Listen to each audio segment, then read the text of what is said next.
بسم جی اللہ کیجیے۔ بسم اللہ الرحمن الرحیم۔ محترم ناظرین، یہاں گفتگو ہو رہی ہے کہ سورہ حجرات کے پہلے آیات میں جو آیتیں نازل ہوئی ہیں وہ کس بات پہ دلالت کرتی ہیں، اور یہ واقعہ جو پیش آیا ہے کہ شیخین رسول پاک صلی اللہ علیہ وسلم کے بارگاہ اقدس میں آواز بلند کی ہے، ایک دوسرے کے خلاف انہوں نے جدال کیا ہے، کیا اس پہ ان کے کوئی طعن ہے یا ان کی کوئی مدح ہے یا ان کی کوئی تعریف ہے؟ پہلی بات یہ ہے میرے محترم ناظرین کہ ارکان اسلام میں سے اور ارکان ایمان میں سے بہت ہی نہایت ہی ضروری چیز ہے رسول پاک صلی اللہ علیہ وسلم کی تعظیم، اور رسالت پناہ صلی اللہ علیہ وآلہ وسلم کی توقیر، اور رسالت پناہ صلی اللہ علیہ وآلہ وسلم کے احترام کا وجوب سمجھنا اور اس کا ہمیشہ برقرار رکھنا۔ جو اس شرط پہ پورا نہیں آتا وہ مسلمان نہیں ہو سکتا۔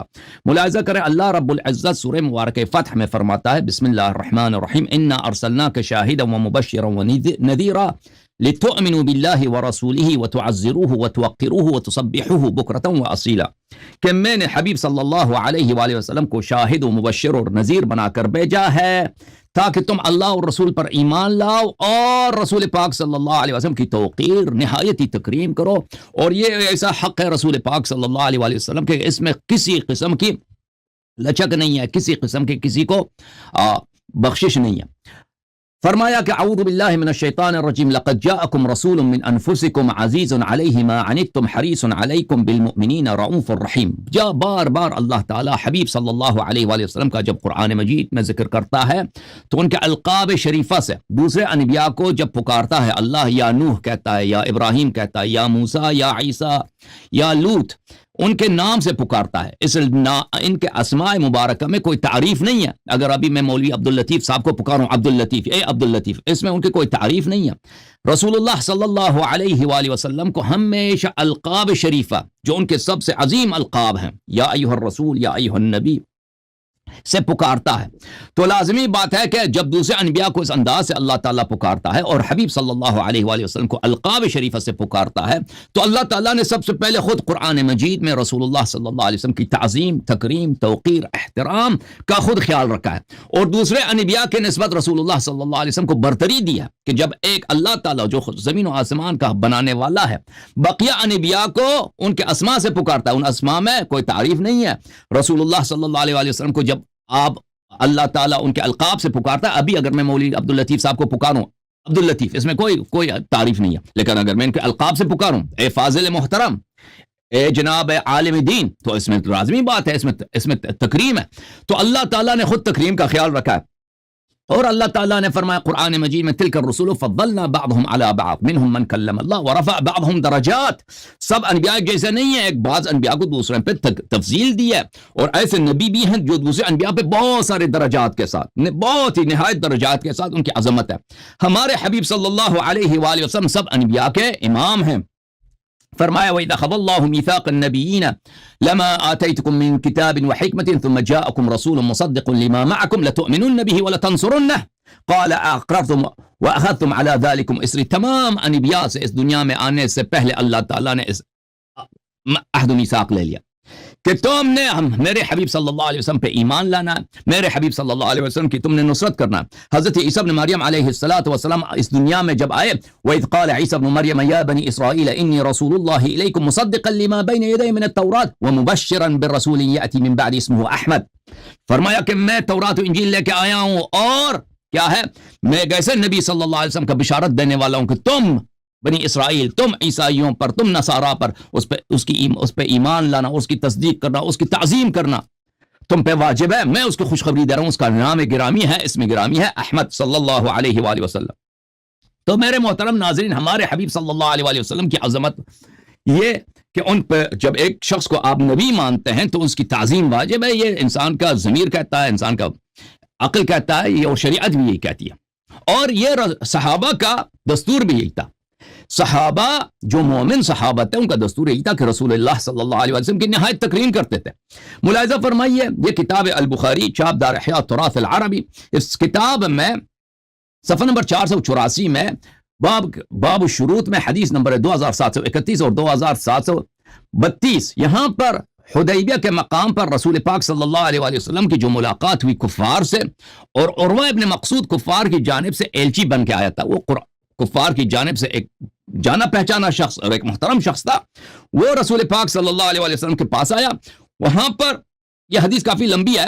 اس حدیث میں وہ رسول پاک صلی اللہ علیہ وسلم سے کہتا ہے فإني والله لا أرى وجوها، یا رسول اللہ اگر آپ کفار آپ مکہ والوں سے جنگ کر رہے ہیں، آپ کا اپنا قوم ہے، مکے والے آپ کے اپنے قوم ہیں، اپنے قریش ہیں، اگر آپ ان کو مار دیں، آپ دنیا آپ کو کیا کہے گی؟ کیا آپ نے اپنے قوم کو جڑ سے اکاڑ کے پھینک دیا؟ اور اگر جنگ ہو جائے وإني لأرى وجوها وإني لأرى أشوابا من الناس خليقا أن يفروا ويدعوك، میں ایسے چہروں کو دیکھ رہا ہوں ان کی تو عادت ہے جنگوں سے بھاگنا. وہ کافر بھی کہہ رہا تھا میں تو ان کو دیکھ رہا ہوں، ان کے یہ تو ایسے ان کو عادت ہے جنگوں سے بھاگنا، آپ ان کے ساتھ کیا جنگ کریں گے؟ اچھا تو ابو بکر وہاں پہ تھے، ان کو کچھ لگ گئی.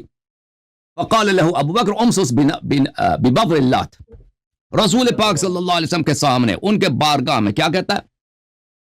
دیکھیں اتنے سخت الفاظ، اتنے غلط الفاظ. بدر کس کو بولتے ہیں؟ بدر بولتے ہیں وہ جگہ عورت کی جو فرج جو ختنے کے وقت اس کو الگ کیا جاتا ہے، اس کو کہتا ہے پیغمبر صلی اللہ علیہ وسلم کے سامنے جاؤ اس بت کے فلان جگہ کو، یعنی شرمگاہ کو جہاں اس کی غلط لفظ ہے نا، اس کو آپ چھوسنا شروع کر دو. تو شاید اس کا اشارہ تھا نا کہ یہ جنگوں سے بھاگنے والے کون ہیں، اس کو لگی ہے اس طرح کہنا. اچھا بہرحال عروہ ابن مقصود وہاں، عروہ ابن مسعود ثم ان عروہ جعل يرمق اصحاب النبی صلی اللہ علیہ وسلم بعینیہ، عروہ نے رسول صلی اللہ علیہ وسلم کے صحابہ کو دیکھا اپنے آنکھوں سے. قال فوالله ما تنخم رسول اللہ صلی اللہ علیہ وسلم نخامة الا وقعت في كف رجل منهم. راوی کہتا ہے کہ رسول اللہ صلی اللہ علیہ وسلم کے صحابہ کی یہ حالت تھی کہ پیغمبر صلی اللہ علیہ وسلم لعاب ناک، بینی ناک کا جو لکوڈ ہوتا ہے وہ باہر پھینکتے تو زمین پہ نہیں گرتا، صحابہ اس کو اپنے ہتھیلیوں پہ لیتے، فدلک بها وجهه وجلدہ، اس سے اپنے چہرے کو مستے، اپنے بدن پر تبرک کرتے. وَإِذَا أَمَرَهُمْ ابْتَدَرُوا أَمْرَهُ، اور اگر کوئی حکم دیتے تھے تو وہ اجابت کرتے تھے. وَإِذَا تَوَضَّأَ كَادُوا يَقْتَتِلُونَ عَلَى وُضُوئِهِ، جب وہ وضو لیتے تھے تو ان کے وضو کے پانی پہ ایسا ہوتا تھا کہ لڑائی ہو رہا ہے، جنگ ہو رہا ہے. وَإِذَا تَكَلَّمَ خَفَضُوا أَصْوَاتَهُمْ عِنْدَهُ، یہ سنہ 6 ہجری کا واقعہ، ذی القعدہ سنہ 6 ہجری حدیبیہ کے مقام پر. اور جب وہ بات کرتے تھے صحابہ اپنی آواز دھیمی کرتے تھے. آئے ہائے. سورہ حجرات کب کی بات ہے؟ سنہ 9 ہجری کی بات ہے، وفد بنی تمیم کی بات ہے. تو یہ نہیں کہنا کہ صحابہ کو ابھی پتہ نہیں ہے کہ آواز نیچے رکھنی ہے. صحابہ جو صحابہ مومن تھے، جو صحابہ ایمان پہ تھے، ان الذین یغضون اصواتهم عند رسول اللہ صلی اللہ علیہ وآلہ اولئک الذین امتحن اللہ قلوبهم للتقوی. اچھا پھر یہ عروہ جب مکہ والوں کے پاس گیا، اس نے کہا کہ میں بادشاہوں کے پاس گیا ہوں، میں قیصر و کسریٰ اور نجاشی کے دربار میں گیا ہوں، میں نے کوئی ایسا بادشاہ نہیں دیکھا ہے يعظمه اصحابه ما يعظم اصحاب محمد صلی اللہ علیہ وسلم محمد. میں جتنا ادب کسی بادشاہ کے دربار میں اس بادشاہ کا نہیں ہوتا جتنا رسول پاک صلی اللہ علیہ وسلم کے صحابہ اس کے عزت کرتے ہیں. اچھا اور پھر وہ یہی کہتا ہے، مکے والوں کو جا کے بھی بتایا، جب وہ بات کرتے ہیں تو یہ اپنی آواز دھیمی رکھتے ہیں. اچھا یہاں پر میرے محترم ناظرین ملاحظہ کریں، یہ سنن ابی داؤد ہے بتحقیق شیخ صدقی جمیل العطار، کتاب الطب میں شریک کہتا ہے اتیت النبی صلی اللہ علیہ وآلہ واصحابہ کانما علی رؤوسهم الطیر فسلمت. میں صحابہ رسول پاک صلی اللہ علیہ وسلم کے بارگاہ اقدس میں ایک دفعہ مشرف ہوا تو میں نے دیکھا کہ ایسے بیٹھے ہیں کہ صحابہ جیسے گویا ان کے سر پہ پرندے بیٹھے ہیں. تو صحابہ جو ہے یہ کہنا کہ بھئی ان کو پتہ نہیں تھا کہ ادب کرنی ہوتی ہے، یہ پتہ تھا ادب کرنی ہوئی. اب ابو بکر عمر صاحب کے ساتھ کیا ہوا، یہ کتاب بخاری چاپدار احیاء التراث العربی، یہ کتاب تفسیر ہے، تفسیر سورہ حجرات. ابن ابی ملیکہ عبداللہ ابن عبید اللہ جو فقہاء تابعین میں سے، پرانے تابعین میں سے، کاد الخیران ان یہلک ابا بکر و عمر، وہ خود کہہ رہا ہے ابو بکر عمر ہلاک ہونے لگے تھے. یہ کہ ہلاک ہونے لگے تھے، ہلاک کیوں نہیں ہوئے؟ یہ اس کے تعصب کی وجہ سے اللہ ہلاک ہو گئے. اچھا کیا ہوا؟ انہوں نے آپس میں لڑائی کیا، فرتفعت اصواتہما، انہوں نے آواز بلند کیا ایک دوسرے سے لڑائی میں رسول پاک صلی اللہ علیہ وسلم کے بارگاہ اقدس میں.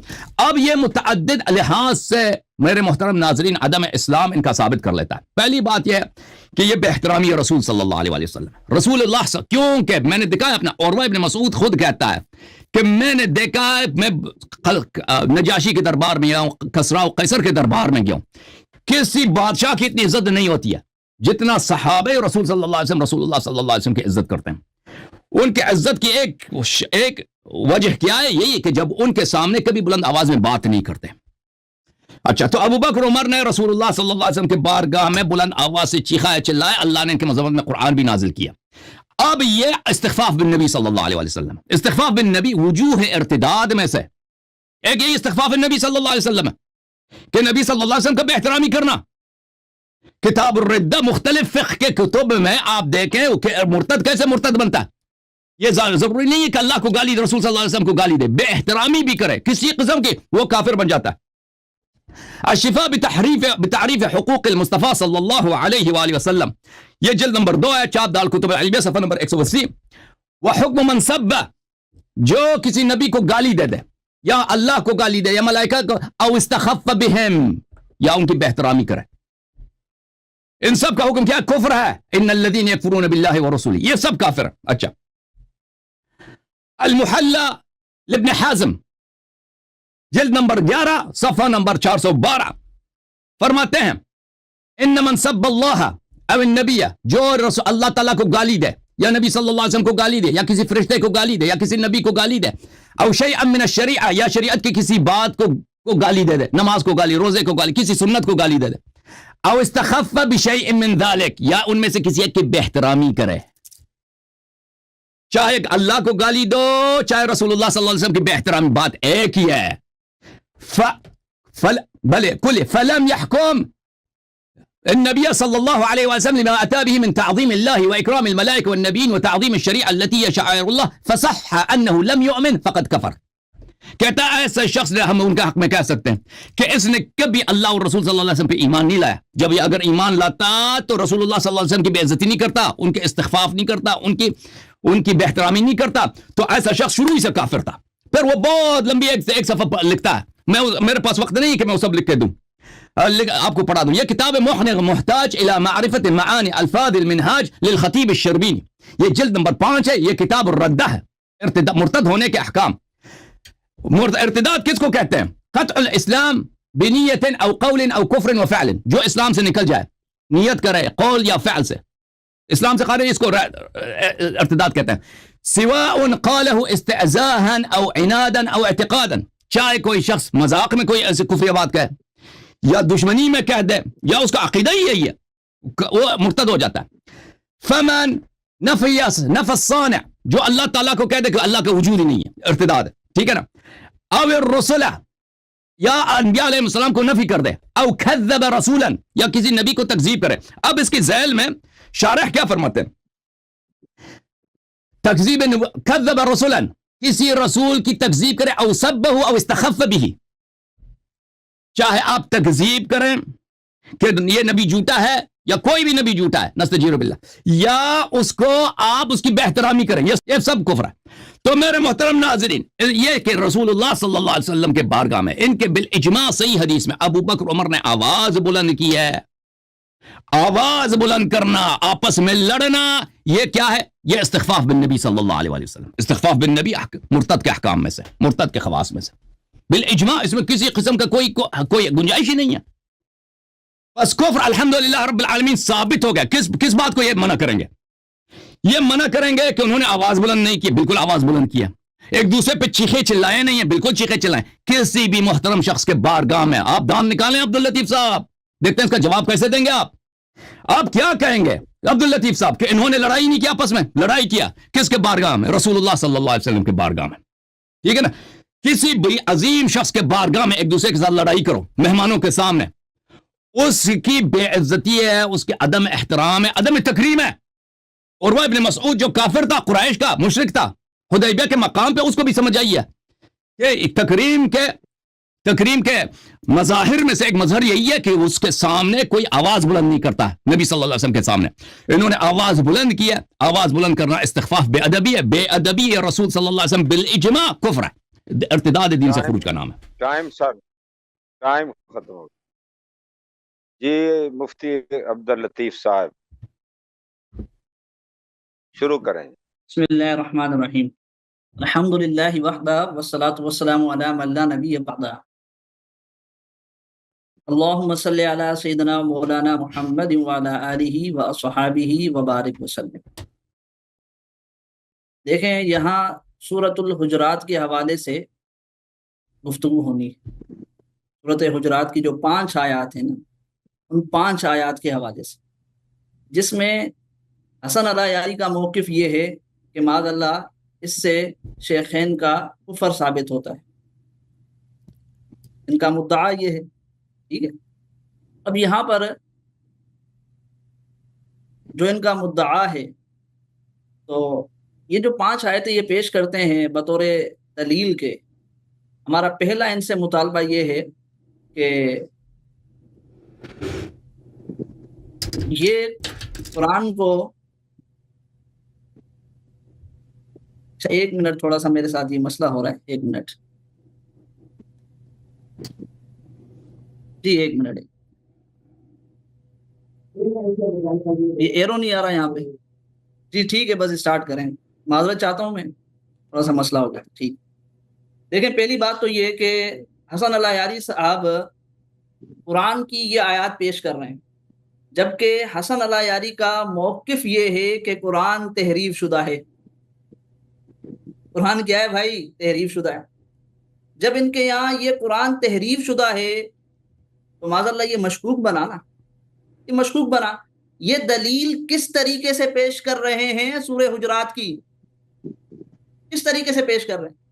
ہمارا پہلا مطالبہ حسن علیاری صاحب سے یہ ہوگا اور ہے اور رہے گا کہ علیاری صاحب آپ ان سورہ حجرات کی 5 آیات کو اپنے معصوم اماموں سے پہلے ثابت کیجئے کہ یہ نبی علیہ الصلوۃ والسلام پر نازل ہوئی، ٹھیک ہے۔ ہمارا پہلا مطالبہ یہ رہے گا، کیونکہ آپ ان کو بطور دلیل کے پیش کر رہے ہیں، بطور دلیل کے، اور دلیل ایسی چیز پیش کر رہے ہیں جس کے لیے آپ مانتے ہیں کہ جی اس میں تحریف ہوئی ہے، اس میں تحریف ہوئی ہے، ٹھیک ہے۔ تو آپ اپنے معصوم امام سے ان 5 آیات کا نبی علیہ الصلوۃ والسلام پر نازل ہونا ثابت کیجئے گا، صحیح ہے، پہلی بات۔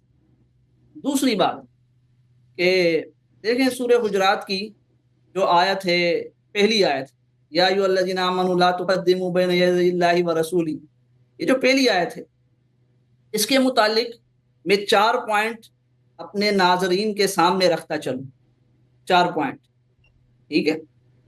پہلا پوائنٹ کہ سن 9 ہجری کے اندر بنو تمیم کا وفد آتا ہے، بنو تمیم کا وفد آتا ہے سن 9 ہجری کے اندر نبی علیہ الصلوۃ والسلام کے پاس، اور شیخین کا یعنی حضرت ابوبکر صدیق رضی اللہ تعالیٰ عنہ، حضرت عمر رضی اللہ تعالیٰ عنہ، ان کا آپس میں اختلاف ہوتا ہے۔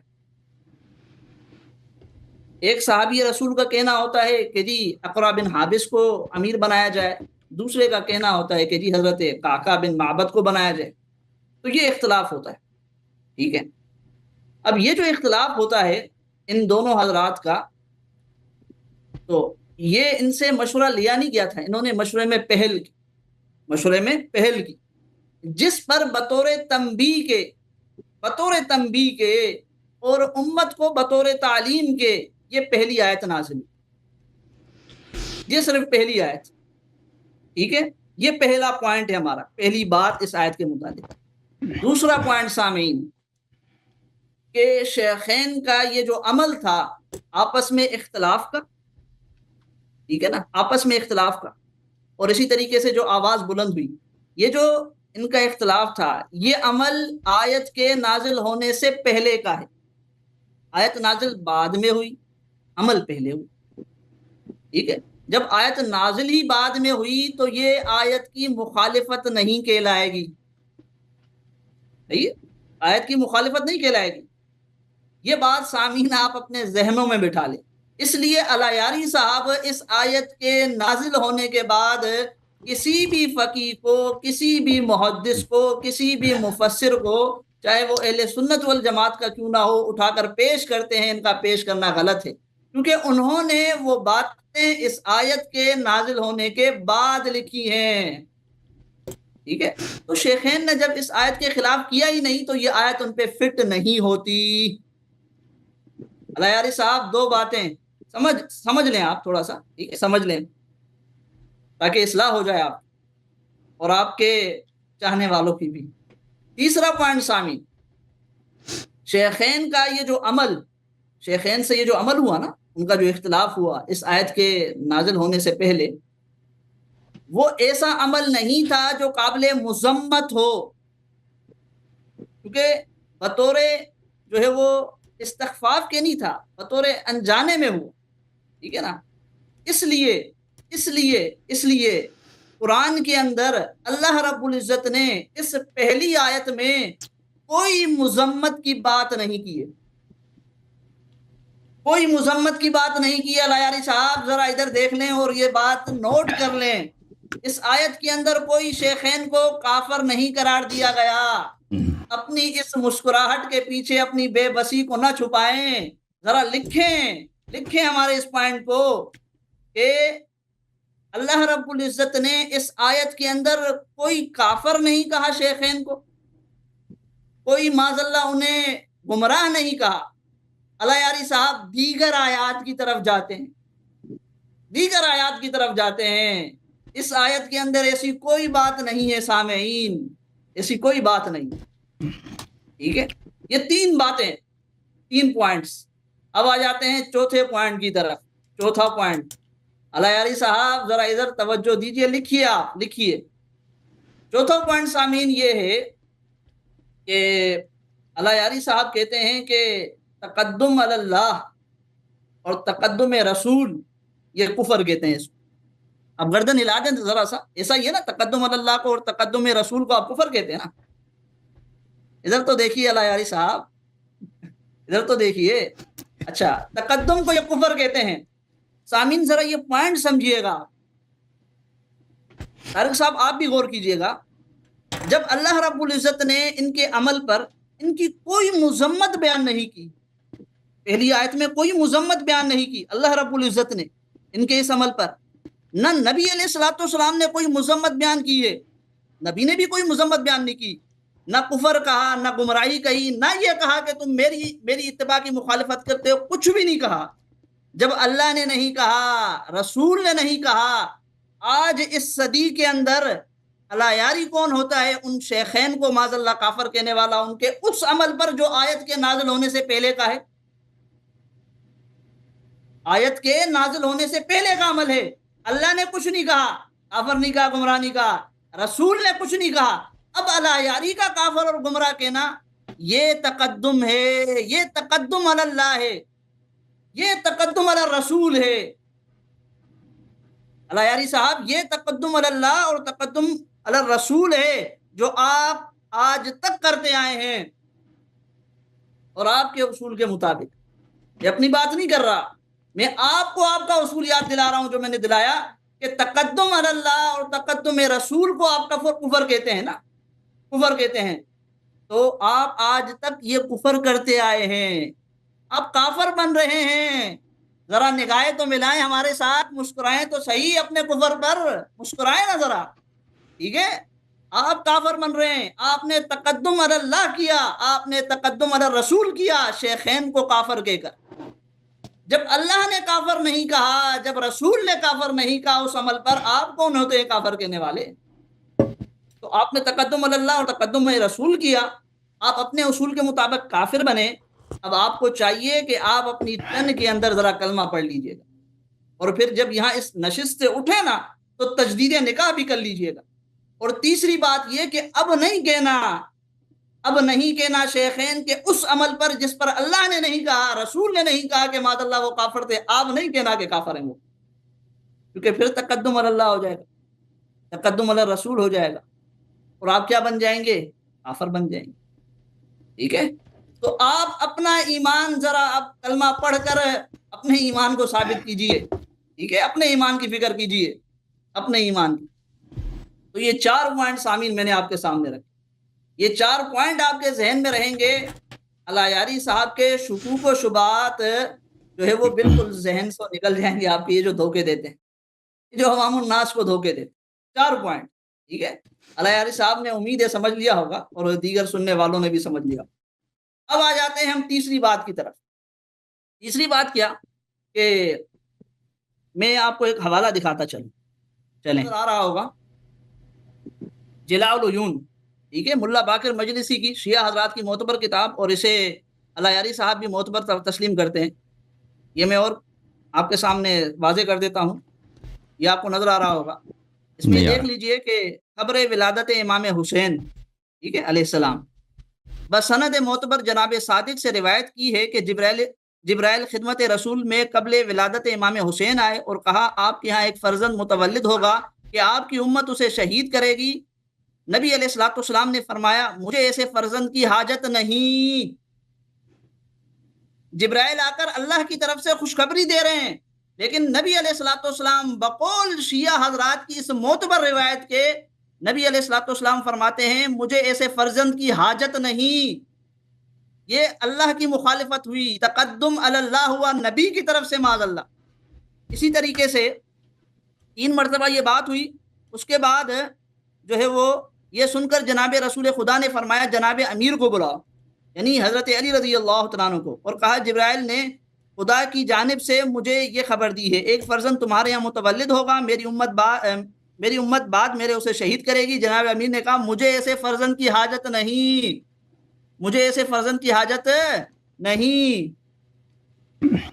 اب یہ دیکھیے اس حوالے سے کیا ثابت ہوا، شیعہ حضرات کے اس معتبر حوالے سے جو بات ثابت ہوئی کہ معاذ اللہ ثم معاذ اللہ نبی علیہ الصلوۃ والسلام نے اللہ رب العزت کی مخالفت، حضرت علی رضی اللہ تعالیٰ عنہ نے اللہ رب العزت کی مخالفت کی، اور یہ تقدم علی اللہ ہے، یہ تقدم علی اللہ ہے نا. اور تقدم علی اللہ کو الایاری صاحب کیا کہتے ہیں؟ معاذ اللہ کفر کہتے ہیں، معاذ اللہ کفر کہتے ہیں. تو ان کے اصول کے مطابق اور ان کی مذہب کی معتبر کتاب کی معتبر روایت کے مطابق معاذ اللہ نبی علیہ الصلوۃ والسلام نہیں کہتے. ان کے فتوے سے فتویٰ لگ گیا، میں یہ نہیں کہہ رہا فتویٰ لگاؤ، فتویٰ لگ گیا الایاری کا، ٹھیک ہے نا، فتویٰ لگ گیا، کیونکہ اصول تو انہوں نے بنایا ہوا ہے نا، اصول تو بنایا ہوا ہے. جب یہ اس اصول پر شیخین پر فتویٰ لگا رہے تو دوسری جہاں جہاں وہ اصول پایا جائے گا وہاں لگے گا یہ فتویٰ. نبی علیہ الصلوۃ والسلام پر فتویٰ لگا، اسی طریقے سے حضرت علی رضی اللہ تعالیٰ عنہ پر فتویٰ لگا ان کے اصول کے مطابق.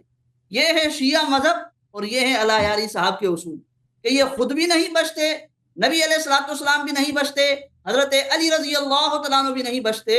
ہم نہیں کہتے، ہم نہیں کہہ رہے، ہم صرف ان کی کتابیں اور ان کے اصول کے مطابق ان کو دکھا رہے ہیں کہ یہ ہے شیعہ مذہب، یہ ہیں آپ کی باتیں جن سے معاذ اللہ نبی علیہ الصلوۃ والسلام بھی نہیں بچتے اور حضرت علی رضی اللہ تعالیٰ عنہ بھی نہیں بچتے. ابھی تو ابتدا کی ہے ہم نے، انشاءاللہ اور حوالے بھی پیش کریں گے آپ کے سامنے الایاری صاحب. تو میں نے اپنی اس گفتگو کے اندر 3 باتیں کی. ایک بات تو یہ کہ آپ قرآن کی آیات پیش کر رہے ہیں سورہ حجرات کی بطور دلیل کے، تو وہ آپ اپنے معصوم اماموں سے پہلے نبی علیہ الصلوۃ والسلام پر اس کا نازل ہونا ثابت کریں، پھر اس کے بعد جو ہے وہ 4 باتیں میں نے آپ کے سامنے کی جن میں سے شیخین تو معاذ اللہ کافر نہیں بنتے، شیخین بری ہیں الحمدللہ ثم الحمدللہ، ہاں الایاری صاحب اپنے اصولوں کے مطابق کافر بنتے. اور اسی طریقے سے ان کی مذہب کی معتبر روایت میں نے پیش کی، اس کا بھی ذرا یہ جواب دے. جی جی شکریہ جناب مفتی صاحب. جزاک اللہ. یہ علامہ صاحب جو پوائنٹ دیکھیں اپنے طارق وان صاحب، یہ ان کو چاہیے کیونکہ جو مناظرہ ہو رہا ہے یہ ہمارے پوائنٹس کو ایڈریس کریں، ٹھیک ہے نا. ہم نے جو پوائنٹس کہی ہیں ان کو ایڈریس یہ نہیں کر رہے. آپ اگر آپ کو یہ حق دیتے ہیں اسی طرح وہ میں آپ کو یہ حق دیتا ہوں کہ آپ مجھے پکڑ لیں بھائی، کیونکہ میں جو دلائل دے رہا ہوں اب میرا ایک مدعا ہے، ٹھیک ہے، میں اس پہ دلیل لاتا ہوں. تو یہ اگر میں کسی بات کو دلیل کے طور پہ ذکر نہیں کرتا، یہ اس کے پیچھے لگے ہوئے ہیں. اب یہ تو مناظرے سے نکل گئے نا. کیا ہو گیا یار، صبر تو کرو، نہیں کر رہے ہیں نہیں، عرض یہ ہے کہ دیکھیں میں آپ سے گفتگو کر رہا ہوں نا، میں کسی اور سے تو گفتگو نہیں کر رہا. طرف مناظرہ تو آپ ہیں بھائی صاحب. جب میں کوئی دلیل لے کے آتا ہوں کہ شیخین نے بے احترامی کیا ہے، نبی صلی اللہ علیہ وسلم کی بے احترامی ارتداد ہے، اس کو پوائنٹ کیوں آپ نے ایڈریس نہیں کیا؟ ایڈریس نہیں کیا، بالکل ایڈریس نہیں کیا بھائی، بالکل ایڈریس نہیں کیا. گفتگو کے اندر بات کریں نا، آپ ٹائم لگائیں. نہیں، میں آپ سے بات ہی نہیں کر رہا، میں ماڈریٹر صاحب سے بات کر رہا ہوں. ماڈریٹر صاحب، یہ اگر ہمارے پوائنٹس کو ایڈریس نہیں کرتے بھائی میں نے جن باتوں کا دلیل کے طور پہ ذکر نہیں کیا وہ اس کے پیچھے لگے ہوئے ہیں. جو بات میں نے ذکر کیا اس کا کیوں جواب نہیں دیا؟ کیا ہو گیا لایاری صاحب؟ ان کو میں آپ سے بات نہیں کر رہا عبداللطیف صاحب، میں ان سے بات کر رہا ہوں. میں مفتی صاحب انصاف کی بات یہ ہے کہ میں بساد احترام میں آپ سے عرض کرنے لگا تھا کہ جو انہوں نے روایات پیش کی ہیں نا، تو خصوصاً بخاری شریف کی اور حضرت عروہ کے بارے میں شاید راوی تھے ان کے، اس کو بھی آپ تھوڑا سا ایڈریس تو کرتے نا ناظرین اور سامعین کے لیے. جو انہوں نے دلائل دیے ان کا تھوڑا رد کرتے یا ان کی سند پہ جرح کرتے، یا اور یہ اور آپ کے شاید علم میں نہیں ہے یہ تو جو ہے نا، میں نہیں وہ بات کرنا چاہتا. یہ تو کہتے ہیں پہلے بھی آیت نازل ہوئی ہے، یہ آیت تو 2 دفعہ نازل ہوئی ہے. یہ دیکھیں آپ جو باتیں کر رہے ہیں نا، آپ جو باتیں کر رہے ہیں یہی باتیں اللہ یاری صاحب اپنی ٹرن میں بھی کر سکتے ہیں.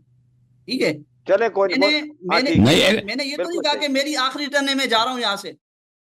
میں نے یہ کہا میری آخری ٹرن ہے، بات ختم ہو گئی. بلکہ انہوں نے ابھی دلائل کو دیکھا ہے، ابھی انہوں نے دلائل کو دیکھا ہے. یہ بھاگنے کی شروعات کر رہے ہیں، یہ بھاگنے کی شروعات کر رہے ہیں.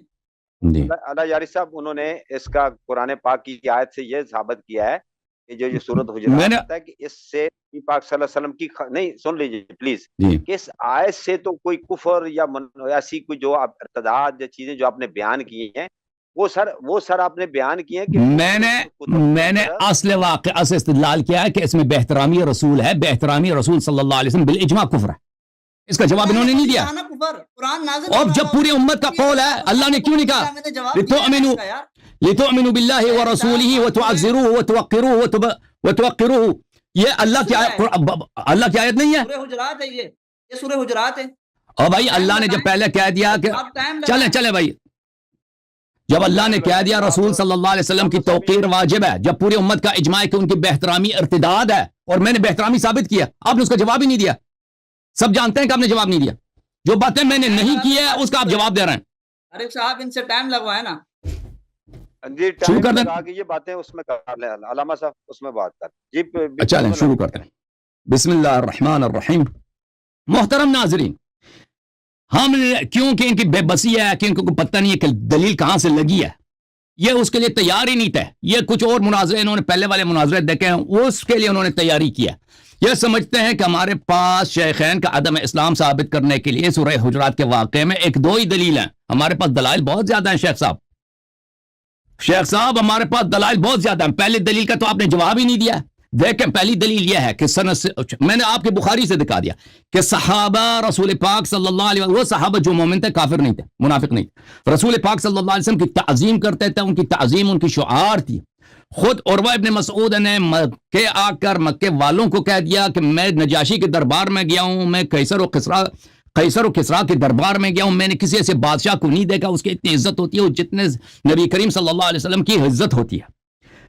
اور ان کے عزت کے اور ان کے تعظیم کے مظاہر میں سے، نمونوں میں سے ایک نمونہ یہی ذکر کیا اس شخص نے کہ جب وہ بات ان کے سامنے بات کرتے ہیں، یخفضون اصواتہم، وہ اپنی آواز کو دھیمی رکھتے ہیں.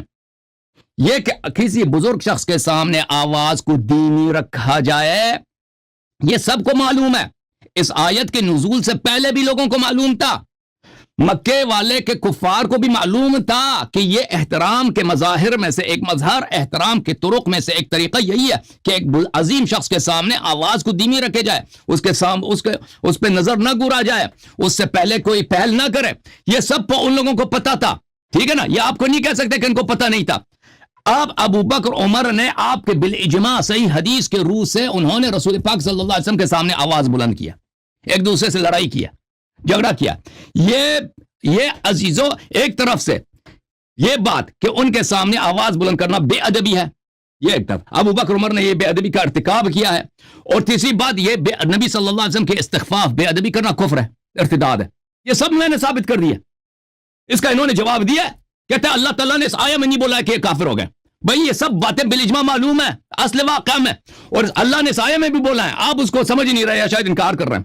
ان کا یہ کہنا کہ آپ کے نزدیک قرآن تعریف ہے، تعریف قرآن پہ اگر بات کرنا چاہیں نا، وہ ابو بکر عمر کے متعلق بات کریں گے، عائشہ کے متعلق بات کریں گے، عثمان کے متعلق دکھائیں گے کہ قرآن کس کے ہاں محرف ہے. اچھا یہ کہہ رہے ہیں بھائی صاحب کہ یہ تو اللہ تعالیٰ نے یہ مذمت ہی نہیں کی ہے. بھائی یہ خود مجھے ان کا نہیں معلوم کا طریقہ کیا ہے. پاکستان ہندوستان میں اکثر جو اہل سنت رہتے ہیں یہ کیا ہے, یہ حنفی ہیں. احناف عقیدے میں سب ماتوریدی ہیں. یہ ماتوریدیوں کا امام ہے, اس کا کتاب ہے تفسیر الماتوریدی, ابو منصور ماتوریدی, جلد نمبر 10, چھاپ دار الکتب العلمیہ. ملاحظہ فرمائیے تفسیر سورہ حجرات ہے, یہاں پر صفحہ نمبر 324 میں فرماتے ہیں لا يحتمل ان يكون ما ذكر من رفع الصوت فوق صوت النبي صلى الله عليه واله وسلم والجهر بالقول له وما ذكر من التقدم بين يدي رسول الله في الامر والنهي ان يكون الخطاب بذلك للذين صحبوا من رسول الله صلى الله عليه واتبعوا امره ونهيه. کہتے ہیں اس آیت میں جو مذمت نازل ہے, یہ کہہ رہے ہیں اللہ نے مذمت ہی نہیں کیا جی, کچھ بولا ہی نہیں ہے. ان کا امام ابو منصور ماتوریدی صاحب فرماتے ہیں اپنے تفسیر میں کہ اس آیت میں جو تقدم کا ذکر ہے, اللہ اس آیت میں جو مذمت کا ذکر ہے کہ رسول اللہ صلی اللہ علیہ وسلم پہ کچھ لوگ آگے بڑھ گئے, اپنی آواز بلند کی, یہ صحابہ کے متعلق تو ہو ہی نہیں سکتا کہ صحابہ سے ایسا کام صادر ہوا. لا يحتمل منهم ان يرفعوا اصواتهم فوق صوته ويجهروا له بالقول او يقدموا بين يديه في امر ولا نهي. کہتے ہیں صحابہ سے تو یہ ممکن ہی نہیں, یہ ادب کے خلاف ہے, یہ ایمان کے خلاف ہے. کیسے ہو سکتا ہے کہ وہ آواز بلند کریں کسی بات پہ رسول صلی اللہ علیہ وسلم سے پہل کریں. فتكون الآية في اهل الشرك او في اهل النفاق. کہتے ہیں یہ آیت مشرکین کے متعلق ہے, منافقین کے متعلق. ہمارا بھی یہ قول ہے. دیکھیں اس آیت کے متن سے آپ کہتے ہیں اس میں مذمت تکفیر نہیں ہے. آپ کے امام ابو منصور ماتوریدی صاحب نے خود کہہ دیا کہ آیا صحابہ کے متعلق نہیں ہو سکتا, جس کے متعلق نازل ہوئی ہے وہ یا تو منافق ہوگا یا مشرک ہوگا. ہمارا بھی یہ قول ہے, کیونکہ اس زمانے میں ان کی وفات ہے سنہ 335. اس زمانے میں بخاری کا کتاب اس کو نہیں پتا تھا. بخاری کی کتاب تو بعد میں مشہور ہو گئی نا, وہ پہلے زمانے میں اتنا مشہور نہیں تھا, تو اس کا پتہ نہیں تھا اس کو کہ یہ حدیث صحیح ہے یا اجماعی طور پہ صحیح ہے, تو اس نے اعتراف کر لیا الحمدللہ رب العالمین. اچھا, پہلی وجہ کفر میرے محترم ناظرین ہم نے ثابت کیا کس سے, رفع الصوت بے ادبی ہے, استخفاف ہے. استخفاف النبی صلی اللہ علیہ وسلم, کسی بھی نبی کا استخفاف کفر ہے, چاہے نبی کو گالی دے دو, چاہے اس کا مذاق اڑا دو, چاہے اس کی بے ادبی کرو, یہ سب کفر ہے, خروج عن الدین ہے. اس کے شخص نے اس کا جواب نہیں دیا. دوسرا وجہ میرے محترم ناظرین یہ ہے کہ نبی کریم صلی اللہ علیہ وسلم کے بارگاہ اقدس میں آواز بلند کرنا یہ کیا ہے, یہ اذیت النبی صلی اللہ علیہ وآلہ وسلم ہے. اور نبی صلی اللہ علیہ وآلہ وسلم کا اذیت جو ہے دلیل کفر ہے, دلیل کفر ہے. آپ کسی بھی شخص کے بارگاہ میں آ کے اس کے سامنے, مہمانوں کے سامنے جھگڑا کریں, آواز بلند کریں, یہ کفر کی دلیل ہے. ملاحظہ کریں, میرے باتوں کا جواب دینا مولوی صاحب, اس مناظرے میں نے جو باتیں کہی ہیں اس کے جواب دینا آپ نے اپنی سے تیاری کی ہے, اللہ یہ کہے گا. میں نے جو باتیں نہیں کی ہیں اس کو آپ جواب دے دیں, اس کا میں ذمہ دار نہیں ہوں. میرے باتوں کا جواب, اس مناظرہ ہو رہا ہے, گفتگو اور آپس میں محاورہ ہے, ٹھیک ہے نا. ان الذين يؤذون الله ورسوله لعنهم الله في الدنيا والاخره وعد لهم عذابا مهينا. جو لوگ رسول اللہ صلی اللہ علیہ وسلم کی اذیت کرتے ہیں انہوں نے اللہ کی اذیت کیا, وہ یہ ان کو اللہ نے دنیا میں لعنت کیا, آخرت میں لعنت کیا, ان کے لیے عذاب, اہانت والی عذاب تیار کیا. پھر سورہ مبارکہ توبہ میں فرمایا والذین یؤذون رسول اللہ صلی اللہ علیہ وآلہ لهم عذاب علیم. جو لوگ نبی کریم صلی اللہ علیہ وسلم کا اذیت کرتے ہیں ان کے لیے دردناک عذاب ہے. یہ کتاب الشفاء بتعریف حقوق المصطفیٰ صلی اللہ علیہ وآلہ وسلم, جلد نمبر 2, قاضی عیاض یحسبی کہتے ہیں فصل فی الحجت فی ایجاب من قتل من سبہ و عابہ. جو نبی صلی اللہ علیہ وسلم کو گالی دے دے یا ان کا عیب بیان کرے, واجب ہے, وہ واجب القتل ہو جاتا ہے. اس میں جو باتیں ذکر کرتے ہیں دلیل کیا ہے, دلیل کیا آپ کے پاس؟ کہتا ہے ان الذین یؤذون اللہ ورسولہ, کہتا ہے کہ جو نبی صلی اللہ علیہ وسلم کو گالی دیتا ہے وہ واجب القتل ہوتا ہے, اس لیے کہ اللہ نے قرآن میں کہا جو نبی کو اذیت کرے, سب نبی شتم نبی صلی اللہ علیہ وسلم سبب قتل. کیوں؟ کیونکہ باعث اذیت نبی ہے, اور بھائی جو چیز بھی باعث اذیت ہو نبی صلی اللہ علیہ وسلم کا وہ اس کے قتل کا سبب ہے, ٹھیک ہے نا. وقال تعالی فی قاتل المؤمن مثل ذلك اور جو شخص کسی مومن کو قتل کرے ومن يقتل مؤمنا متعمدا, اس کے متعلق بھی کہا کہ وہ بھی جہنمی ہے. اچھا, اور ملعونین اینما ثقفوا اخذوا وقتلوا تفتیلا, جو ملعون ہے اس کو پکڑ لو جہاں بھی ہے اس کو قتل کرو. یہ کتاب الانجاد فی ابواب الجہاد تعلیف الازدی القرطبی, چاپ مؤسسۃ الریان, یہاں پر صفحہ نمبر 632 میں فرماتے ہیں ان الذين يؤذون الله ورسوله صلی اللہ علیہ وآلہ لعنهم اللہ فی الدنیا والآخرہ وعد لهم عذابا مہینا. اللہ تعالیٰ نے حبیب صلی اللہ علیہ وآلہ وسلم کی اذیت کو اپنی اذیت قرار دیا ہے. اچھا, اللہ کی اذیت کیسے ہوتی ہے؟ اللہ کی اذیت ایسے ہوتی ہے کہ اللہ تعالیٰ کو آپ کہہ دیں کہ اللہ تعالیٰ کا بیٹا ہے، آپ کہہ دیں اللہ تعالیٰ کے مثلا اللہ تعالیٰ موٹا ہے، اللہ تعالیٰ مثلا کمزور ہے، اللہ تعالیٰ کے شریک ہے، یہ اللہ کی اذیت ہے۔ اللہ کی اذیت تو شرک ہے، کفر ہے، تو اسی کے برابر کیا ہے؟ نبی صلی اللہ علیہ وسلم کا اذیت ہے، کیونکہ اللہ ان الذین یؤذون اللہ ورسولہ، جو رسول صلی اللہ علیہ وسلم کی اذیت کرتا ہے وہ اللہ کی اذیت کرتا ہے۔ وَهُوَ كُفْرُ الصَّرِيحُ لَا مَحَالَةَ، یہ کفر ہے نبی صلی اللہ علیہ وسلم کی اذیت۔ اور بھائی نبی کریم صلی اللہ علیہ وسلم کے بارگاہ میں ان کے مہمانوں کے سامنے ایک دوسرے پہ چیخنا چلانا، آواز بلند کرنا، یہ بے ادبی نہیں ہے، یہ باعث اذیت نبی صلی اللہ علیہ وسلم۔ کس بات کا انکار کریں گے آپ؟ ان میں سے کن مقدمات کا آپ انکار کر رہے ہیں؟ علامہ عبد اللطیف صاحب۔ اچھا، یہ کتاب ہے الاعتقاد الخالص من الشک والانتقاد، تالیف ابن عطار، متوفى سنہ 727، شاب دولت و قطر۔ یہاں پہ فرماتا ہے صفحہ نمبر 285 میں، وقرن سب نبی صلی اللہ علیہ وآلہ وأذاه بإذائه تعالی وكان حکم مؤذیه تعالی القتل كان مؤذی نبی صلی اللہ علیہ وسلم كذلك۔ اللہ تعالیٰ نے اپنے اذیت کرنے والے اور نبی صلی اللہ علیہ وسلم کے اذیت کرنے والے کے درمیان برابری تساوی قرار دیا۔ اللہ کو جو اذیت کرتا ہے اس کا حکم قتل ہے، نبی صلی اللہ علیہ وسلم کا بھی حکم کو جو اذیت کرے وہ اس کا حکم بھی قتل ہے۔ یہ شرح العلامۃ الزرقانی للمواہب اللدنیہ ہے، جز نمبر 1، یہاں پہ ملاحظہ فرمائیے، ولا ریب ان اذاہ علیہ السلام کفر یقتل کافرہ، جو نبی صلی اللہ علیہ وسلم کو اذیت کرے یہ کفر ہے اور اس کا کرنے والا واجب القتل ہے، قتل کا مستحق ہے۔ تو میرے محترم ناظرین، ہم نے 2 طریق سے عدم اسلام شیخین ثابت کر دی۔ ایک طریق ہے کہ انہوں نے بے احترامی کیا، بے احترامی نبی صلی اللہ علیہ وسلم بالاجماع کفر ہے۔ ہم نے تقدم سے ابھی استدلال نہیں کیا، ہم نے رفع صوت سے ہم نے آیات کے متن میں کیا اس سے استدلال نہیں کیا، ہم نے اصل واقعہ سے کہ آیات کب نازل ہوئیں اس سے استدلال کیا، ٹھیک ہے نا۔ دوسرا طریقہ ہے ان کے عدم اسلام کا کہ انہوں نے اذیت نبی صلی اللہ علیہ وسلم کیا۔ اچھا، اب اس کا جواب دیں گے۔ جی علامہ مفتی صاحب، جی جی جو پوائنٹ ریز کیے ہیں علامہ حسن اللہ یاری صاحب، ان کو ایڈریس کریں پلیز۔ ٹھیک ہے، ٹھیک لگا دیا جی، ٹھیک ہے۔ بسم اللہ الرحمن الرحیم، الحمدللہ وحدہ والصلاۃ والسلام علی من لا نبی بعدہ۔ دیکھیں سامعین، ہمارا پہلا جو مطالبہ تھا اللہ علی صاحب اس کی طرف نہیں گئے، ٹھیک ہے۔ ہم نے کہا تھا کہ بھائی آپ اس قرآن کو تحریف شدہ مانتے ہیں، ٹھیک ہے نا، آپ اس قرآن کو تحریف شدہ مانتے ہیں، ایک روایت لے آئیے اپنی کتابوں سے ایک روایت لے آئیے جس میں یہ بات لکھی ہو آپ کے معصوم اماموں سے کہ یہ سورہ حجرات نبی علیہ الصلوۃ والسلام پر نازل ہے۔ آپ کیسے اس کو دلیل بنا رہے ہیں؟ جب ایک چیز کے متعلق آپ کہتے ہیں کہ یہ تحریف شدہ ہے، وہ تو مشکوک ہو گئی نا، وہ تو مشکوک ہو گئی۔ آپ دلیل لے رہے ہیں جناب، آپ دلیل لے رہے ہیں، ٹھیک ہے، تو آپ پہلے اپنی دلیل کو تو مضبوط کریں۔ ہمارا صرف یہ کہنا ہے، ہم تحریف پر بات نہیں کر رہے۔ ہم تحریف پر کیوں بات کریں گے جبکہ آپ خود تحریف کو مانتے ہیں؟ صحیح ہے، رہ گئی بات ہماری تو وہ انشاءاللہ کبھی آپ بات رکھ لیجئے گا، آپ کا شوق پورا کر دیں گے، اس کا مسئلہ نہیں ہے۔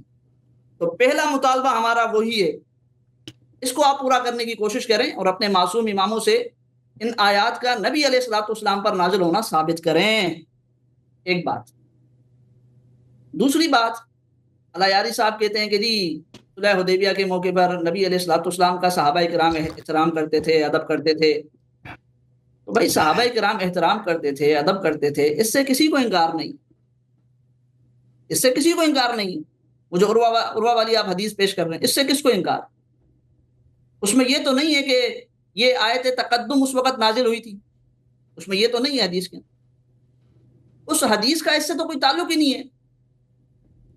یا ایھا الذین آمنوا لا تقدموا بین یدی اللہ ورسولہ سے صرف وہاں مطلق ادب کی بات ہے، ادب کا کسی نے انکار تو نہیں کیا نا۔ شیخین کا صرف ایک واقعہ وہ آپ انجانے میں جو ہوا ان سے وہ پیش کر رہے ہیں، وہ بخاری سے آپ نے پیش کیا نا، بخاری سے آپ نے پیش کیا۔ میں نے 4 پوائنٹ میں اس کا جواب دیا تھا، الیاری صاحب میں نے اس کا جواب دیا تھا، آپ دوبارہ سن لیں، سمجھ لیں۔ دیکھیں میں آپ کا جواب دے رہا ہوں، میں کسی اور بندے سے بات نہیں کر رہا۔ آپ یہ جو کہہ رہے ہیں نا کہ بھائی تم دیکھ کر آئے ہو، تم تیاری کر کے آئے ہو، الیاری صاحب کیا ہو گیا؟ اگر چلے میں تیاری کر کے آؤں تو آپ نے لائن اپنی کیوں چھوڑ دی ہے؟ آپ بھی پھر اسی پہ بات کریں نا، آپ کیوں دیگر جگہوں پہ جا رہے ہیں؟ صحیح ہے، لائن تو آپ نے چھوڑی ہے اور انشاءاللہ ہم آپ کو لے کر آئیں گے۔ بہرحال 4 پوائنٹ سامعین میں نے آپ کے سامنے رکھے تھے، میں دوبارہ دہرا دیتا ہوں، شاید اللہ یاری صاحب کو بات سمجھ میں نہیں آئی تھی کہ بھائی شیخین سے اختلاف ہوا، انجانے میں اختلاف ہوا، اس سے انکار نہیں ہے۔ بطور تنبیہ کے پہلی آیت، صرف پہلی آیت ان کے لیے نازل ہوئی، ٹھیک ہے، بطور تنبیہ کے صرف پہلی آیت، نہ کہ دیگر آیت، صرف پہلی آیت بطور تنبیہ کے ان کے لیے نازل ہوئی۔ اب دوسرا پوائنٹ میرا یہ تھا کہ شیخین کا یہ عمل اس آیت کے نازل ہونے سے پہلے کا تھا، اس آیت کے نازل ہونے سے پہلے کا تھا نا۔ اللہ یادی صاحب کو ہم چیلنج دیتے ہیں کہ ہمیں یہ بتلائیں کہ یہ جو سورہ حجرات کی پہلی آیت ہے یہ پہلے بھی نازل ہو چکی ہو، پہلی آیت، اس کی بات کر رہا ہوں میں فی الحال تو ابھی، یہ سورہ حجرات کی پہلی آیت پہلے بھی نازل ہوئی ہے، دوبارہ پھر نازل ہوئی ہے، یہ ذرا اس کو ثابت کریں، ٹھیک ہے۔ طارق صاحب آپ جو کہہ رہے تھے نا کہ 2 دفعہ والی بات تو اللہ یاری صاحب آگے چل کے کریں گے نا، باتیں تو ابھی چلیں گی، وہ دوسری آیت کے متعلق کرتے ہیں، اس کی بھی میں حقیقت رکھوں گا انشاءاللہ، ایسی بات نہیں ہے۔ بہرحال تو پہلی آیت یہ جب نازل ہوئی، عمل پہلے ہوا، آیت بعد میں نازل ہوئی، مخالفت لازم نہیں آتی، اب اللہ یاری صاحب میں نے یہی کہا تھا، جس بھی مفسر کو اٹھاتے ہیں، فقیہ کو اٹھاتے ہیں، محدث کو اٹھاتے ہیں، بھائی وہ محدث، وہ فقیہ اس آیت کے نازل ہونے کے بعد کی بات کر رہا ہے جناب، بعد کی بات کر رہا ہے، ٹھیک ہے۔ اور پھر تفسیر ماتریدی انہوں نے پیش کی۔ اچھا 3 پوائنٹ میرے، یہ چوتھے پوائنٹ کی طرف آتا ہوں، پھر میں اس کی طرف جاؤں گا۔ 3 پوائنٹ کہ جب یہ آیت نازل ہوئی ہے تو اس آیت کے اندر، تیسرا پوائنٹ کہ اس آیت کے اندر کوئی مذمت نہیں ہے، کوئی مذمت نہیں ہے۔ اللہ رب العزت نے یہ فرمایا کہ بھئی تمہارے اس عمل کی وجہ سے میرے نبی کو اذیت ہوئی ہے، اللہ نے یہ نہیں فرمایا۔ اللہ یاری صاحب دوسری جگہ جانے کے لیے مجبور ہیں، کیوں؟ موضوع تو یہ چھوڑ ہے نا، پھر میں بھی کہنے کا حق رکھتا ہوں، موضوع تو یہ چھوڑ ہے، کیوں دوسری جگہ جا رہے ہیں آپ نے جب سورہ حجرات کی بات کی ہے تو آپ دوسری جگہ کیوں جا رہے ہیں؟ آپ یہاں سے مذمت ثابت کریں نا جناب، اس لیے آپ وہاں جا رہے ہیں، آپ وہاں اس لیے جا رہے ہیں کہ اس آیت کے اندر اذیت کا لفظ نہیں ہے۔ کہتے ہیں کہ جی اجماع، جناب پہلے قرآن کی طرف آئیے پھر اجماع کی طرف آئیے گا، اجماع تو شیخین کے ایمان پر ہے، وہ آپ مانتے ہیں، وہ بھی آپ نہیں مانتے۔ بہرحال اجماع کی بات تو بات کی ہے، لیکن پہلے تو سورہ حجرات سے آپ جان چھڑائیے نا، جس کے متعلق آپ دھوکے دیتے ہیں کہ اس آیت کے اندر اللہ نے کوئی کافر نہیں کہا، کوئی یہ نہیں کہا کہ میرے نبی کو تم نے اذیت دی ہے، کوئی یہ نہیں کہا کہ معاذ اللہ تم مرتد ہو گئے ہو، کوئی یہ نہیں کہا کہ معاذ اللہ تم مشرک ہو گئے ہو، ایسی کوئی بات اللہ نے نہیں۔ یہ 3 باتیں میں نے رکھی تھی۔ چوتھی بات، اچھا مجھے ٹائمر نظر نہیں آ رہا، ٹائم چل رہا ہے نہیں چل رہا؟ اچھا ٹھیک ہے جی چل رہا ہے 6 منٹ ہونے والے ہیں، صحیح 4 منٹ باقی۔ چوتھا پوائنٹ میں نے یہ رکھا تھا کہ بھائی اللہ یاری نے تقدم کیا ہے، اللہ یاری نے تقدم کیا اور کر رہا ہے مسلسل، شیخین کو معاذ اللہ کافر کہہ کر، ان کے اس عمل پر جس پر اللہ نے کافر نہیں کہا، ان کے اس عمل پر جس پر نبی نے ان کو کافر نہیں کہا، تو یہ اللہ کی مخالفت ہوئی، نبی کی مخالفت ہوئی، اور اللہ اور نبی کی مخالفت کرنا یہ تقدم ہے ان کے اصول کے مطابق، اور اللہ پر تقدم کرنے والا، رسول پر تقدم کرنے والا، اس کو یہ کافر کہتے ہیں۔ اس کا کوئی جواب نہیں آیا، علی صاحب میں بھی تو آپ سے مخاطب ہوں، یا میں کسی اور بندے سے بات کر رہا ہوں، مجھے بھی تو ان 4 پوائنٹ کا آپ جواب دیں۔ آج آپ کی تیاری کہاں چلی گئی؟ آپ ان پہ بات کریں نا ذرا، یہ جو 4 پوائنٹ میں نے پیش کیے ہیں ان کی طرف آپ کیوں نہیں آتے کہ آپ نے تقدم کیا ہے، آپ کلمہ پڑھیں، آپ اپنے ایمان کو ثابت کریں، تجدید نکاح کیجئے گا جب یہاں سے جائیے گا۔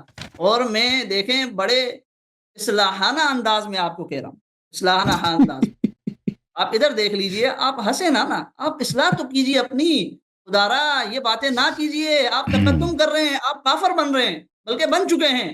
آپ کلمہ پڑھیے، ٹھیک ہے، آپ کلمہ پڑھیے۔ تو یہ 4 پوائنٹ تھے میرے۔ پھر میں نے جلال العیون پیش کی تھی، اس کا بھی کوئی جواب نہیں ہے۔ ان حضرات کے گھر کی معتبر کتاب میں نے پیش کی تھی جلال العیون، ملا باقر مجلسی کی، کہ معاذ اللہ اس میں لکھا ہوا ہے کہ نبی علیہ الصلوۃ والسلام نے اللہ پر تقدم کیا، حضرت علی نے اللہ پر تقدم کیا، اور تقدم علی اللہ ان کے اصول کے مطابق کفر ہے معاذ اللہ۔ تو ان کے اصول کے مطابق، ان کے مذہب کی معتبر روایت کے مطابق میں نے کہا تھا کہ یہ حضرات معاذ اللہ کافر بنتے ہیں۔ اس کا جواب بھی کوئی نہیں آیا، ہماری کسی بات کا کوئی جواب نہیں آ رہا، کسی بات کا کوئی جواب نہیں آ رہا۔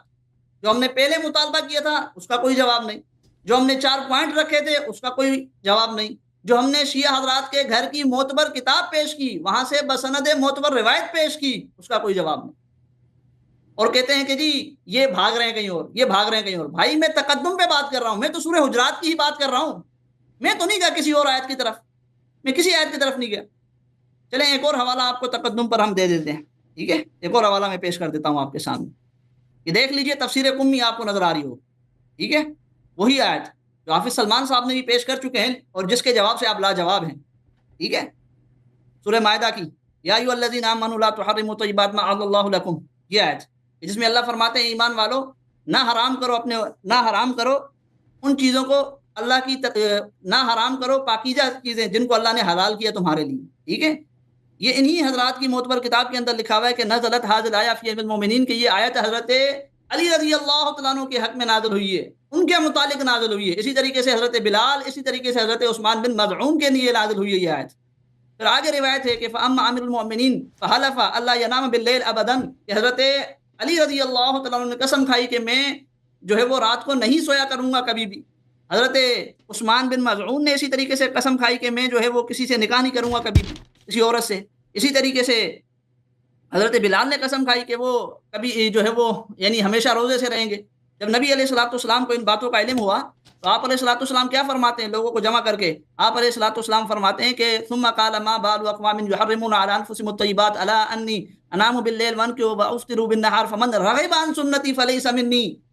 لوگوں کو کیا ہو گیا ہے کہ وہ اپنے اوپر پاکیزہ چیزوں کو حرام کرتے ہیں۔ میں رات کو سوتا بھی ہوں، میں رات کو جو ہے وہ نیند بھی کرتا ہوں، میں نے نکاح بھی کیے ہیں، میں افطار بھی کرتا ہوں۔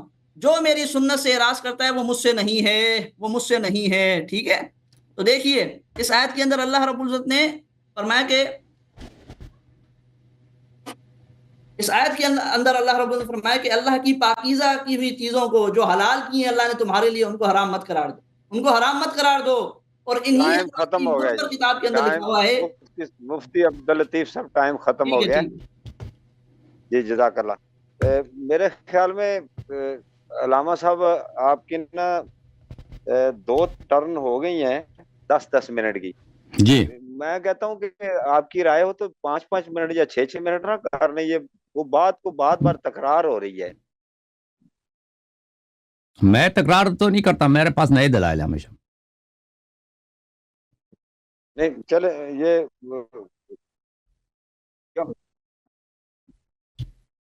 اچھا ٹھیک ہے، 10 منٹ کہہ رہے ہیں جعفر صاحب کا، آپ لوگوں کی مرضی، آپ لوگوں کی مرضی، جو آپ کہتے ہیں جی شروع کر دیں۔ مفتی صاحب کو 6 جیسا آپ لوگ کہتے ہیں۔ عبداللطیف صاحب تھوڑا ٹائم کم کر لیں کہ 10-10 منٹ کی ٹرن چلنے دیں۔ نہیں امان صاحب ٹھیک ہے، طارق صاحب یہ ٹھیک ہے، 10 منٹ ٹھیک ہے، ہمارے پاس بھی اللہ کا شکر ہے دلائل ہیں اور صحیح ہے، 10 منٹ بہت ہے۔ جی علامہ صاحب شروع کیجئے، حسن اللہ یاری صاحب آپ کا جی شروع۔ بسم اللہ الرحمن الرحیم۔ محترم ناظرین، مدعی میں ہوں، یعنی ایک ادعا ہے، اس کے اس بات کے لیے دلیل لانا میرا کام ہے۔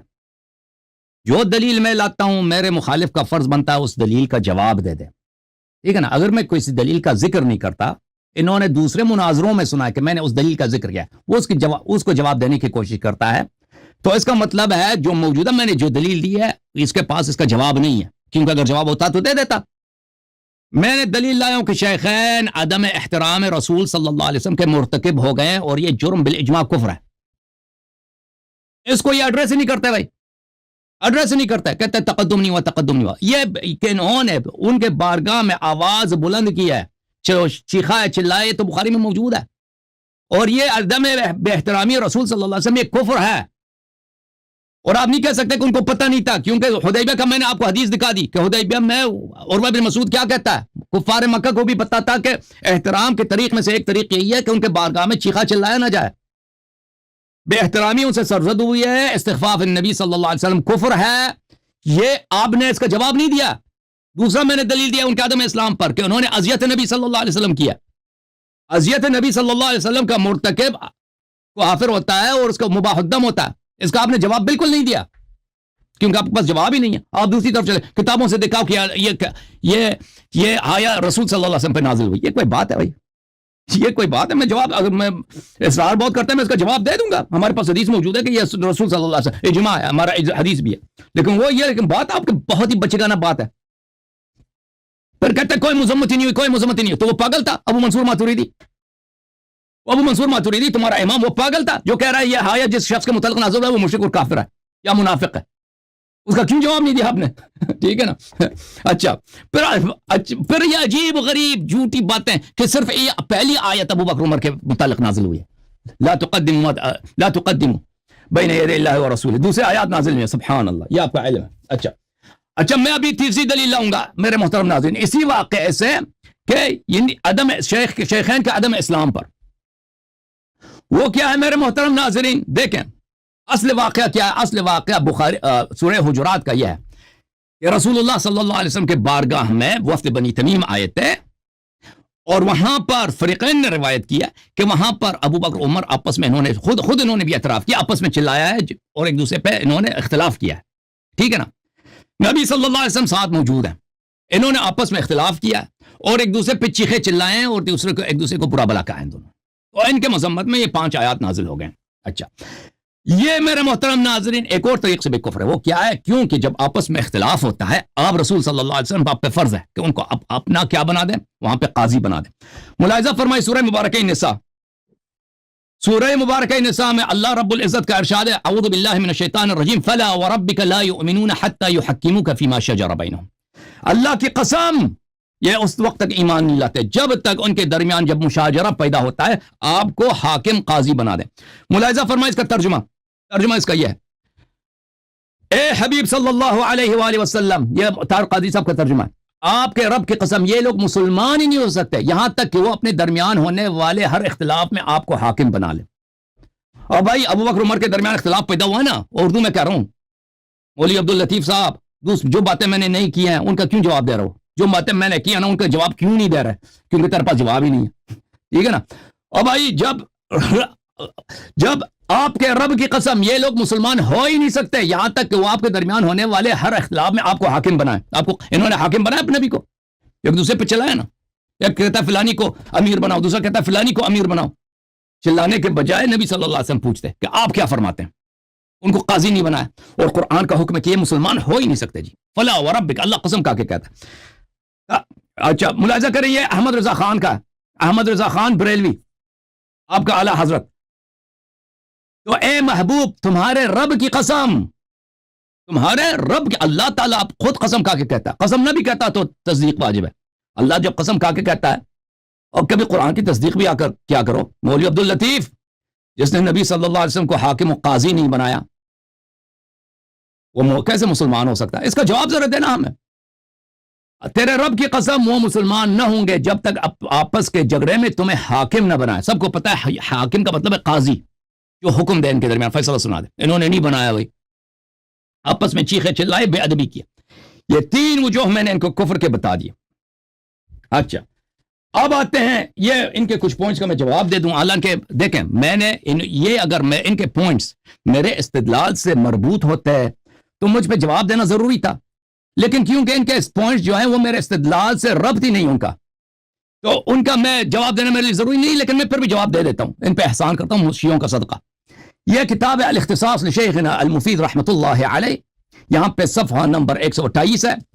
قام رجل الى امیر المؤمنین علیہ السلام، ایک شخص کھڑا ہو گیا امیر المؤمنین علیہ السلام کے پاس، فسألہ عن قول اللہ عز وجل، اس آیت کے متعلق پوچھا، یا ایھا الذین آمنوا لا تقدموا بین یدی اللہ ورسولہ فی من نزلت قال فی رجلین من قریش. ٹھیک ہے نا. نہیں کہنا کہ آپ کے پاس حدیث نہیں کہ رسول صلی اللہ علیہ وسلم پہ نازل نہیں ہوئی، یہ باتیں آپ چھوڑ دیں. پھر یہ کہتے ہیں کہ آپ امام حسین علیہ السلام کی ولادت کے وقت جبرائیل اللہ کی جانب سے آیا ہے، رسول اللہ صلی اللہ علیہ وسلم کو بتایا کہ آپ کا ایسا بیٹا میں دینے لگا ہوں کہ وہ امت ان کو پیاسی زبان کے ساتھ شہید کر دے گی. ٹھیک ہے نا. تو رسول اللہ صلی اللہ علیہ وسلم نے فرمایا کہ مجھے ایسا بیٹا نہیں چاہیے. یہ اس کا مذاق اڑا رہے ہیں. اس کے بعد یہ بھی ہے کہ پھر اللہ تعالیٰ نے کہہ دیا کہ میں اس کے نسل سے 9 امام دنیا میں لاؤں گا اور ان کا آخری فرزند مہدی ہوگا جو پورے دنیا پہ حاکم ہوگا. تو رسول اللہ صلی اللہ علیہ وسلم راضی ہو گئے. یہی حدیث حضرت زہرا سلام اللہ علیہا کے لیے بھی. دیکھیں امام حسین علیہ السلام کی شہادت کا واقعہ اتنا دل خراش ہے، اتنا سخت ہے کہ جب رسول اللہ صلی اللہ علیہ وسلم کو جبرائیل علیہ السلام نے بتایا کہ یہ پیاسے ہونٹوں کے ساتھ، تشنہ دہن کے ساتھ، اپنی بچوں کے ساتھ یہ شہید ہوں گے اور ان کے بچوں کو، ان کی بیویوں کو، ان کے بہنوں کو حسین لے کر جایا جائے گا، تو لازمی بات ہے. آپ کو ایک بھی اگر کوئی بتائے نا کہ آپ کا ایسا بیٹا اللہ آپ کو دے گا کہ وہ اپاہج ہوگا یا اندھا ہوگا، ساری زندگی اندھا رہے گا، تو آپ بھی کہیں گے کہ ایسا بیٹا اللہ نہ دے تو بہتر ہے. ہماری بس ہو نا تو اللہ بیٹا ایسا بیٹا نہ دے اگر ہماری بس ہو. یہ کوئی حرام نہیں ہے، کوئی غلط نہیں ہے، تقدم نہیں ہے، اللہ تعالیٰ کی توہین نہیں ہے. آپ کوئی ایسی چیز لے آئے کہ ہے نا کہ نبی صلی اللہ علیہ وسلم نے اللہ کی توہین کی ہو؟ نہ تقدم میں کچھ بھی نہیں ہے. ابھی تک اللہ نے بیٹا نہیں دیا. رسول صلی اللہ علیہ وسلم فرمایا ایسا بیٹا اگر اللہ نہ دے تو بہتر ہے بھائی.